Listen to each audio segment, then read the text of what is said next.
6-2 all night. Watch 1226 on your side, wherever you go. From the station that's on your side, this is News 12 at 6 o'clock. Our message is we're back together again. Back together to take on a new school year. This week, more students in Richmond County heading back to the classroom. It is time for older students to get theirs started. Today was the first day of school for middle and high schoolers in Richmond County. Elementary school students started back on Thursday. And for some of these kids, it's the first time hopping on the bus or stepping inside of school in more than a year. Our Celeste Springer looks at how the district plans to make up for lost time.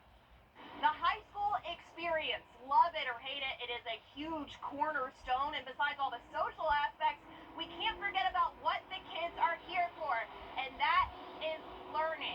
Over the past year, as schools have closed and reopened and gone from traditional to hybrid to virtual, all of the above, it's been really hard on these kids to catch up, and now they're playing a huge game trying to get back to regular standards. Our message is we're back together again. Better together. That's what Richmond County says. The teachers are excited to receive all of our students. It's been over 16 months, and we're just looking forward to providing that traditional learning environment for our students. For those of you not keeping track, that's a really long time without 5-day-a-week face-to-face learning. And as time ticked by, a lot of those math formulas and grammar lessons came and went, not nearly as effective virtually. Because when you're online and working, it's hard to stay focused. There's a lot of distractions around you. It wasn't good news for Richmond County's already struggling student population. Even prior to the pandemic, we found Richmond County's test scores have dropped in recent years.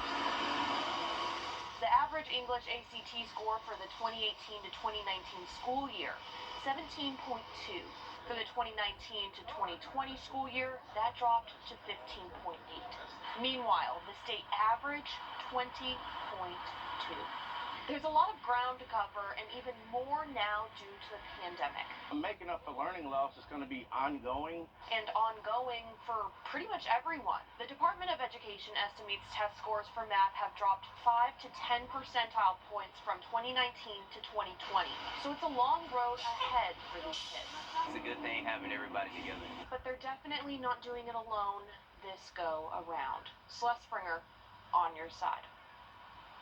And we're still waiting for those test results to come in from the 2020-2021 school year. The district says they'll get those SAT scores any day now. And as we kick off the new school year, you may be wondering what happens if someone tests positive for COVID in your child's classroom. We're on your side with a look at the policies for COVID exposure in Richmond, Columbia, and Aiken counties. In Richmond County, no action is required if everyone is wearing a mask, which should be the case since masks are required for the district. In Columbia County, masks are not required but strongly encouraged. That means you're asked to stay home if you have symptoms or test positive. But if you're fully vaccinated, you do not have to quarantine. In Aiken County, masks are also optional. Their policy is a 14-day quarantine for those who come in close contact with a positive case. When it comes to communicating with parents,